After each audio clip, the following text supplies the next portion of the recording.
Décidément les amis, le Barça est aussi fort pour noyer le poisson et détourner l'attention, tout comme ils sont capables de détourner des fonds et des arbitres. Aujourd'hui, Laporta était enfin devant les médias pour assumer et parler de l'affaire Negreira dont on parle maintenant dans les médias depuis pas mal de temps. Pour faire un petit rappel, le Barça a donné 7,5 millions sur 18 ans à Negreira, du coup l'ancien vice-président du comité des arbitres, l'ancien numéro 2 qui était capable non pas de désigner les arbitres pour les matchs, non pas de bien sûr faire en sorte d'arranger les résultats, mais qui était capable par son influence non seulement de donner des dossiers, des enquêtes sur les arbitres au FC Barcelone dans les différentes compétitions et différentes instances, mais il était aussi capable de faire pression sur les arbitres pour savoir en tout cas pour les noter et en tout cas permettre via ensuite ces résultats et ces rapports de améliorer la réputation et les notes des arbitres pour qu'ils puissent arbitrer les grosses rencontres et rester en tout cas au plus haut niveau, ce qui donc influence techniquement la carrière des arbitres mais aussi l'argent qu'ils vont toucher pour les gros matchs, en tout cas pour le nombre de matchs qu'ils vont arbitrer, etc. ou faire descendre les arbitres s'ils sont mal notés, etc. Donc forcément d'un côté tu peux avoir une énorme question de conflit d'intérêts et le Barça est bien sûr dans un conflit d'intérêts qui a été reporté après derrière par rapport au fisc espagnol, le fisc catalan, l'administration espagnole et tout le bordel. C'est même maintenant aussi l'UEFA qui s'en occupe avec une enquête additionnelle parce que de base les 7,5 millions n'apparaissaient pas dans les comptes du Barça. Du coup le bilan financier du Barça était trafiqué, que tu avais du coup certains rapports, certains dossiers qui n'étaient pas donnés au Barça par rapport bien sûr aux dossiers de prestations et tout ça. Laporta a dit aujourd'hui que les 3/4 des rapports étaient faits à l'oral, donc il n'y avait pas de transmission et que la plupart des anciens CD et papiers ont été détruits des archives car après 5 ans, soi-disant, ils étaient obsolètes, forcément, mais du coup ils n'étaient pas conservés. Donc t'as pas les 3/4 des documents que t'as demandé, en tout cas que t'as payé, parce que je te rappelle que t'as quand même payé 7,5 millions pour les avoir, donc si tu les détruis, même si c'est obsolète, c'est quand même débile, donc au bout d'un moment, tu vois, ça prend un peu les gens pour des cons. Laporta, globalement aujourd'hui, il a fait une défense que je considère comme étant la pire au monde. La pire au monde. Et si j'étais supporter du Barça, franchement, j'aurais honte d'être défendu comme ça. Laporta, il n'a pas fait une seule prise de recul, pas une seule autocritique. Il a vraiment tiré à boulet rouge sur Tebas, sur la Liga, sur l'UEFA, sur le Real Madrid, sur tout le monde, sur les journalistes, les médias, tout le monde. Mais par contre, personne au Barça est fautif d'après lui. Pas ses prédécesseurs, pas les autres gens, pas les paiements à Negreira pour le conflit d'intérêts, rien du tout. Il a misé sur la défense que c'est vous les méchants et c'est pas moi, ou du moins c'est pas l'institution Barcelone. C'est grave. À cause de l'affaire Negreira, l'éthique et la réputation de la Liga ont été écornées autant que celle du Barça. Oui, le Barça a subi un lynchage médiatique en ce moment, mais si l'affaire a été prise par les hautes instances en dehors du sport, c'est pas pour rien, c'est une affaire qui est très sérieuse, parce que là on parle quand même d'une grosse institution du football, une grosse institution de l'Espagne. Si le Barça venait à couler un jour ou être durement sanctionné, c'est beaucoup de situations en Espagne qui vont être sanctionnées aussi, beaucoup de clubs aussi, par rapport au fait qu'il y aura moins de sponsors, qu'il y aura moins de rentrée d'argent, qu'il y aura moins d'exposition, qu'il y aura moins de tout, qu'il y aura moins de confiance autour du football espagnol, que si c'est avéré qu'il y a de la corruption, ça pourrait subir un petit peu comme en Italie à l'époque avec la Juve, beaucoup de côtés décrédibilisés, la réputation en moins, pareil les sponsors en moins qu'il y avait en Serie A au bout d'un moment autour de la Juve et de certains clubs parce qu'il y avait de la méfiance par rapport au côté trucage des championnats et des arbitres, bah, ça peut arriver la même chose en Espagne. Et déjà c'est très écorné, déjà le football espagnol. Et déjà que le football espagnol à plusieurs levels est en crise et de plus en plus de clubs et de grands clubs en difficulté comme Séville, comme Valence et d'autres, ça devient compliqué tu vois. Laporta, moi ce qui m'a le plus dégoûté, et c'est pas parce que forcément je suis un supporter du Real Madrid que je dis ça, mais il a plus tiré pendant 20 minutes sur le Real Madrid que de défendre comme il faut son club. Par rapport au Real Madrid, il a notamment dit que pendant 70 ans, c'était d'anciens socios du Real, d'anciens joueurs du Real, ou pourquoi pas anciens présidents du Real, etc., qui après avaient rejoint les hautes instances de la Fédération espagnole ou de la Liga pour désigner les arbitres, et que le Real était un club historiquement favorisé, historiquement lié au régime politique, etc. Et forcément, il disait que c'était l'équipe du régiment, l'équipe de l'armée, tu vois. Ce qui était quand même très dur. En gros, le régime totalitaire, etc., le gros régime qu'il y avait à l'époque avec Franco, on sait que forcément, lui, plus ou moins, il préférait le Real, mais en gros, pendant 70 ans, on était avantagé. Mais moi, j'ai une question. Pourquoi, si on était si avantagé que ça, et qu'on était l'équipe du pays, des présidents, etc., de la fédération, pourquoi le Real Madrid, qui est certes le club de la capitale, pourquoi n'a-t-il pas remporté toutes les compétitions pendant 70 ans? Que ce soit la Copa del Rey, la Supercopa ou la Liga. Parce que sinon, là, on aurait 40 Ligas d'avance, on aurait 40 Copa del Rey d'avance, on serait tranquille, tu vois. Et c'est pas le cas. C'est pas le cas. Le Real Madrid a connu énormément de périodes de disette, que ce soit en Liga, en Coupe d'Europe ou surtout aussi au niveau espagnol, enfin n'importe quelle compétition. Il y a eu beaucoup de compétitions qu'on n'a pas gagnées, comme des coupes de la Ligue, des coupes latines, etc. Il y a pas mal de choses comme ça, que ce soit des trophées qui existent encore ou des trophées qui n'existent plus. Mais tu vois quand même qu'il y a eu pas mal de problèmes. Le Real Madrid aussi a connu des crises économiques. Le Real Madrid aussi a connu des crises à plusieurs secteurs, comme n'importe quel club, suivant les différentes époques, les différentes périodes qui ont été traversées historiquement en Espagne au niveau européen. Le Real Madrid n'a pas été épargné par de nombreuses crises. Mais est-ce qu'on peut dire que le Real Madrid a corrompu les arbitres? Bien sûr que non, parce que du coup nous, c'est pas nous qui sommes en justice aujourd'hui. Le Barça dit qu'il n'y a pas de preuves, mais en tout cas c'est eux qui ont détourné des fonds. Peut-être qu'ils n'ont pas acheté des matchs, mais ils ont détourné des fonds.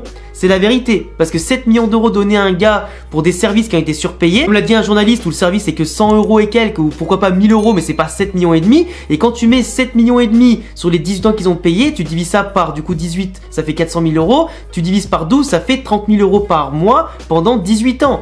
C'est pas un service normal, tu vois, au-delà du conflit d'intérêts. Après ça, qu'est-ce qu'il a dit cet enfoiré? Il a dit ah oui que du coup les relations entre Real et le Barça étaient écornées, même si elles allaient du coup sur le mieux depuis quelques années, après les dures années de l'époque Guardiola-Mourinho qui avait beaucoup tendu les tensions, et les relations, mais aujourd'hui ça allait mieux. Il a dit que ça a été écorné parce que le Real Madrid s'est porté partie civile de cette affaire en disant publiquement que le Real Madrid était lésé par la possible corruption du Barça. Si corruption est avérée, bah bien sûr que oui, on a été lésé. T'as quand même pas mal de matchs où ça s'est passé, on a été plus que lésé qu'autre chose, mais sinon à part ça, le Real Madrid, et ça qui me fait rire, il a attaqué le Real Madrid, mais il s'est pas attaqué à toute la Liga. Pourtant, avant que le Real Madrid ne prenne position, c'est tous les clubs de Liga qui sont portés, en tout cas partie civile, pour signer un papier pour porter plainte contre le Barça. Tous les clubs de Liga. Sauf le Real de base, qui a attendu que les hautes instances s'en occupent, que l'UEFA prenne ça en main, que vraiment le fisc espagnol trouve de plus en plus de choses bizarres pour prendre parti et prendre la parole. Et c'est pour ça que j'avais fait une vidéo à l'époque pour expliquer pourquoi le Real Madrid ne prenait pas parti. Là aujourd'hui, le Real Madrid maintenant se fait attaquer à boulet rouge par Laporta, et Florentino Pérez, je suis certain qu'aujourd'hui il est en train de préparer une réponse à Laporta, parce que là il attaque publiquement des choses en disant des choses qui dépassent normalement la norme. Et je peux vous dire que tous les journalistes espagnols, que ce soit des journalistes catalans ou pas, et même en plus des professionnels du secteur, disent que Laporta a dit n'importe quoi, qu'il a défendu son club de manière clownesque, parce que si tu peux pas attaquer les autres pour défendre ta partie. C'est comme un pédophile qui va dire je kidnappe les enfants, mais c'est moins grave que des gens qui font la guerre dans d'autres pays ou qui tuent des gens. Ça marche pas comme ça la vie. Ça marche pas comme ça. T'as commis un crime, un délit plutôt. C'est pas parce que toi t'as commis un délit et que peut-être d'autres sont pas forcément tout blancs dans leurs affaires que toi ce que t'as fait c'est pas grave. Ça s'appelle détourner l'attention ça. Et ça c'est chaud. Extrêmement chaud. Les journalistes lui ont posé plein de questions auxquelles il n'a pas su répondre, il a noyé le poisson. Après pareil, il a commencé à attaquer Tebas en disant que Tebas voulait absolument détruire le Barça alors que Tebas ne fait qu'appliquer les règles finalement, où il n'y a que le Barça qui ne suit pas les règles. Pourquoi l'Atlético Madrid, Valence, Séville ou d'autres clubs qui n'ont pas d'argent ou qui font ce qu'ils peuvent en tout cas pour s'en sortir respectent les règles, et pourquoi le Barça ne respecte pas les règles, que ce soit dans la masse salariale, le mercato, que ce soit pour l'argent donné, les revenus et les dépenses, pour faire aussi des bilans financiers qui sont équilibrés ou des bilans financiers qui rentrent dans le fair play européen et de la Liga. Pourquoi il n'y a que le Barça en Liga ou en Espagne qui respecte pas les règles?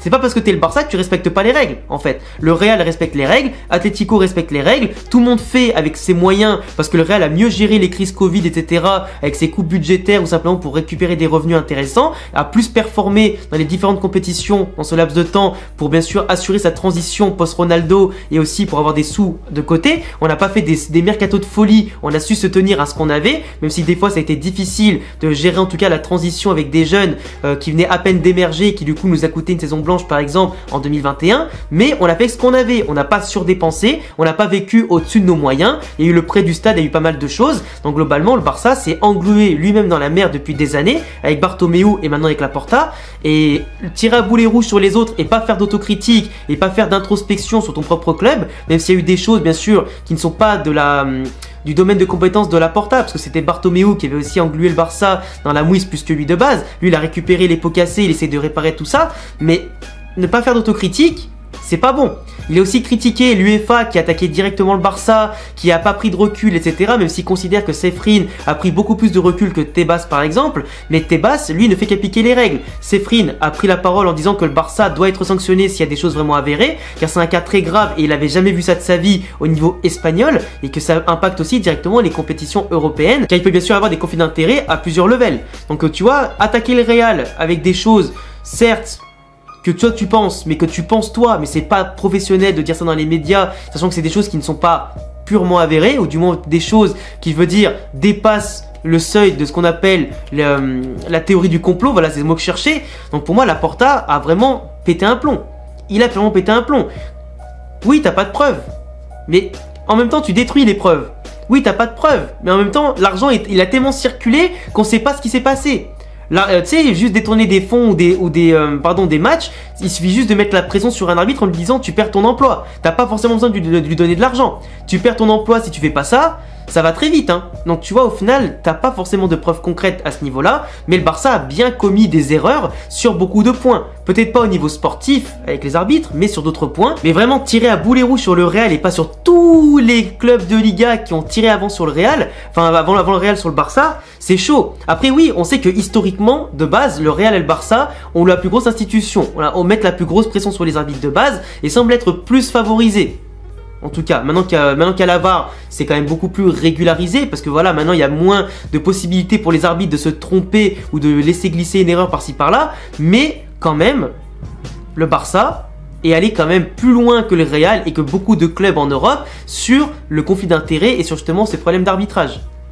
Sinon, on n'en serait pas là, on n'en serait pas à faire des conférences de presse, on n'en serait pas à avoir tout le monde entier contre le Barça. C'est pas un lynchage médiatique qui est gratuit, c'est qu'il n'y a pas de fumée sans feu, c'est que ça vient bien de quelque part, et c'est qu'il y a bien des choses qui ont été ressorties et qui sont en train de sortir petit à petit. Oui, peut-être que le Barça va être blanchi au niveau de ça, peut-être qu'ils ne seront pas suspendus du coup de la prochaine Ligue des Champions comme aimerait pourquoi pas le faire Cefrine s'il y a bien en tout cas des choses qui ressortent de manière concrète, mais en attendant, ne pas avoir de preuves, ça veut pas dire que t'es innocent. Après pareil, il a parlé vite fait du projet Super League en disant que de base il a pas rejoint le projet Super League pour le Real Madrid ou quoi, et que du coup les relations tendues avec le Real, ça va pas empêcher le Barça de rester dans la Super League, mais parce qu'en fait ils ont rejoint la Super League parce que le projet simplement leur semblait juste, tu vois, pour créer un football qui améliorera peut-être la situation des plus gros clubs, assurera plus de revenus, de compétitivité, et puis voilà. Mais après il a pas parlé de fait de quitter la Super League parce qu'il y avait des relations tendues avec le... Mais après parler de cynisme côté Real, d'hypocrisie de la part du Real, de Tebas, de l'UEFA, de plein d'autres clubs de Liga, etc.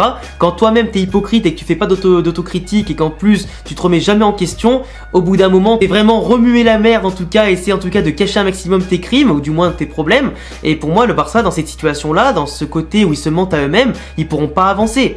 Ils pourront pas avancer. Peut-être que personne ne sera sanctionné à la fin, mais vraiment je trouve que là, on s'englue dans quelque chose qui n'est absolument pas sain, autant pour le Barça que globalement pour le football espagnol. Enfin bref, j'ai parlé vite fait globalement de ce qui a été dit, les points les plus importants à mon sens. On verra dans les prochaines semaines comment ça va se passer. Je vous laisserai me dire en commentaire ce que vous en pensez. N'hésitez pas aussi à vous abonner, cocher la cloche, le petit pouce bleu. Et puis il y a tous mes réseaux aussi en description. Et à bientôt les frérots pour une prochaine vidéo. Ciao!